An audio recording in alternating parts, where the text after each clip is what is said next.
Assalamualaikum warahmatullahi wabarakatuh. Perkenalkan, nama saya Fikar Oktar Korbianto, NIM 122190097 dari jurusan Teknik Industri UPN Veteran Yogyakarta. Di sini saya akan menjelaskan mengenai implementasi dari accounting, menu accounting dari software atau website yang bernama Odoo ERP sebagai tugas dari mata kuliah Enterprise Resources Planning. Baik, kita langsung saja ke webnya odoo.com. Ini merupakan tampilan awal. Setelah itu kita coba login. Setelah login kita klik My Databases. Nah, kita coba connect yang database yang atas, PT Sejahtera Group.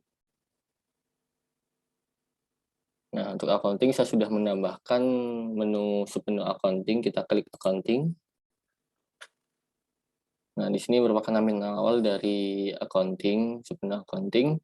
Lalu kita bisa klik configuration untuk melakukan setting atau pengaturan. Kita bisa mengatur setting untuk taxes atau pajak. Kita bisa mengatur nih berapa pajak untuk penjualan maupun pembelian.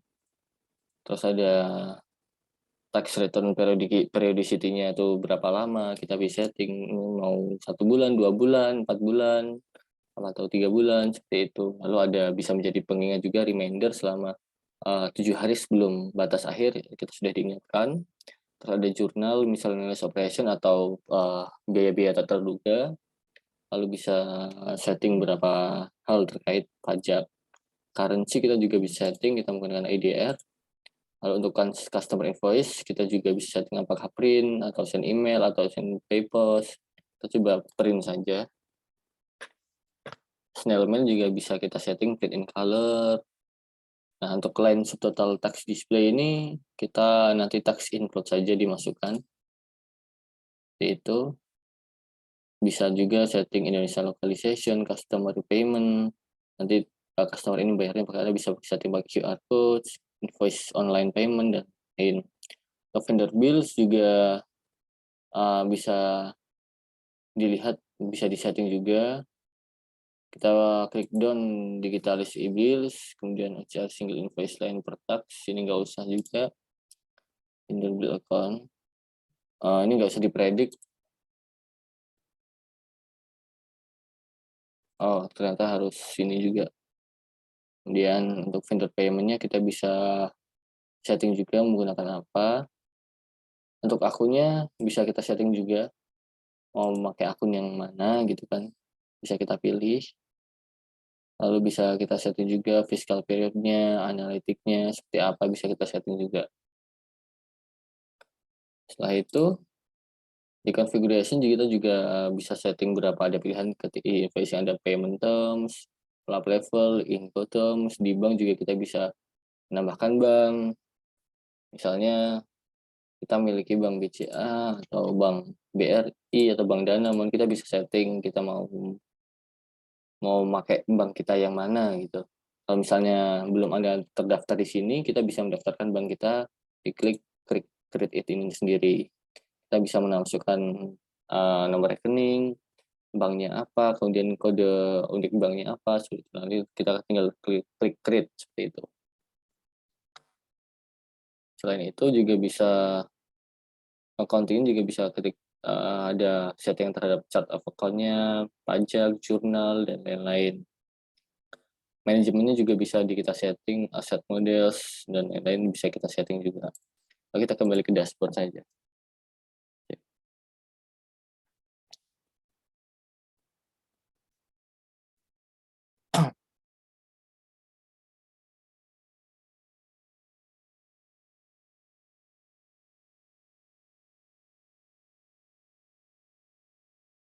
Nah, berikut merupakan tampilan dari dashboard awal dari accounting dashboard.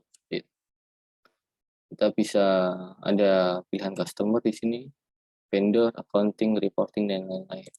Misalnya kita mau mendapatkan customer invoices, kita new.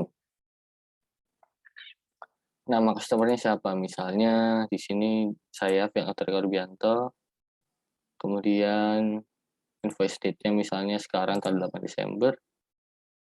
due date-nya langsung saja immediately payment biar langsung. Kemudian kita bisa menambahkan produk. Misalnya saya membeli celana, oke, akunnya pakai yang cash saja. Kuantitinya 1, harganya 350.000. Kita bisa menambahkan catatan juga, misalnya apabila barang rusak bisa dikembalikan, seperti itu. Setelah itu kita bisa klik confirm. Nah, lalu muncul total pembayarannya sebesar 385.000. Lalu kita bisa klik send and print.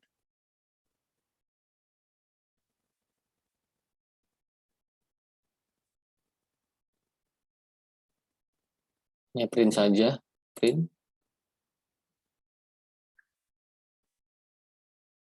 Nah, filenya sudah ke download. Sini ada file PDF. Nah, kurang lebih seperti ini tampilannya. Ada logo, ada tagline perusahaan, ada catatan yang tadi kita masukkan, tanggal dan lain-lain. Atas nama juga sudah masuk. Seperti ini kurang lebih tampil dari invoice-nya. Lalu untuk pembayaran kita klik register payment, create payment. Nah, sudah selesai in payment, sudah terbayarkan. Kita klik save. Lalu kita kembali ke dashboard. Untuk vendor bisa kita klik vendor bills. Kita bisa klik create. Vendornya misalnya dari jasa jahit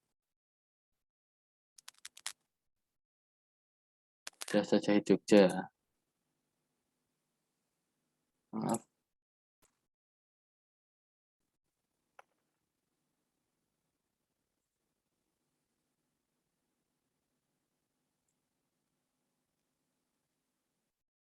Alamatnya misalnya ada di Jalan Kenanga.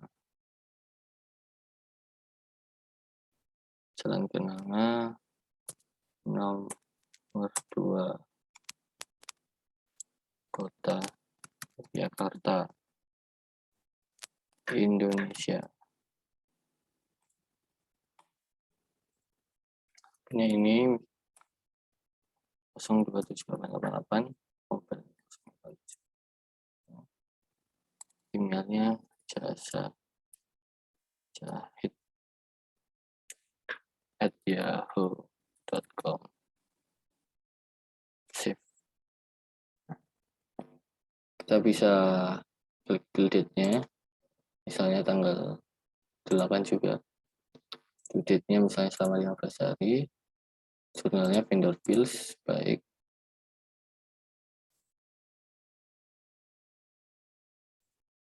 Lalu kita bisa menambahkan, di sini kita menambahkan pengadaan seragam karyawan, jumlah 70 karyawan, harganya misalnya satunya 60.000.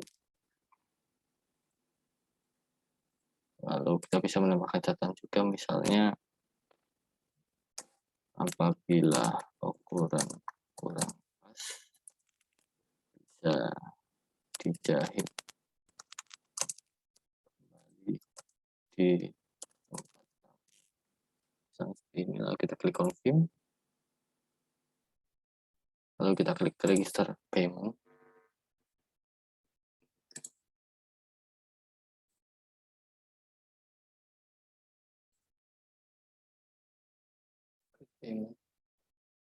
Nah, sudah terbayarkan. Save. Lalu kita kembali ke dashboard. Nah, ini merupakan misalnya itu data-data terduga. Kita bisa menambahkan. Nah, ini merupakan jurnal dari akun 1221997. Kita mungkin bisa lihat saja seperti apa statement maupun lain-lain. Ada outstanding payment sebesar 2.530 ini. Kemudian ada juga pembayaran selama yang ini. Oke. Kita lihat jurnalnya, kita bisa melihat jurnal juga di sini. Nah, ini ada perhitungannya juga untuk transaction cash. Kita keluar sejumlah 1.800.000. Nah, balance-nya minus 1.800.000, bukan minus tapi keluar. Ini kita bisa melihat out jurnal. Misalnya jurnalnya 0097, jurnalnya ini, atau semuanya kita bisa melihat jurnal semua jurnal. Bisa dilihat juga jurnalnya seperti apa, totalnya berapa, jurnal kita keluar bit kreditnya berapa. Bisa lihat dan juga bisa dilihat untuk apa detail-detailnya jurnalnya itu sendiri.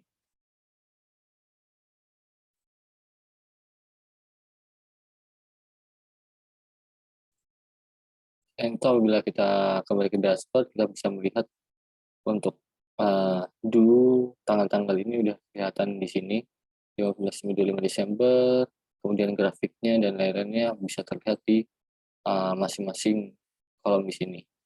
Kita juga bisa melihat custom invoice-nya. Apabila kita klik, kita bisa melihat riwayatnya seperti apa, mana yang sudah dibayar, mana yang belum, mana yang masih draft, dan lain-lain. Selain itu, untuk vendor fee juga sama, kita bisa melihat riwayat-riwayatnya apakah sudah dibayar atau belum, dan lain-lain. Kurang lebih seperti itu dari apa namanya paparan dari accounting atau submenu akun pada web Odoo ERP sebagai tugas dari mata kuliah ERP Teknik Industri Manufacturing Yogyakarta. Terima kasih atas perhatiannya. Wassalamualaikum warahmatullahi wabarakatuh.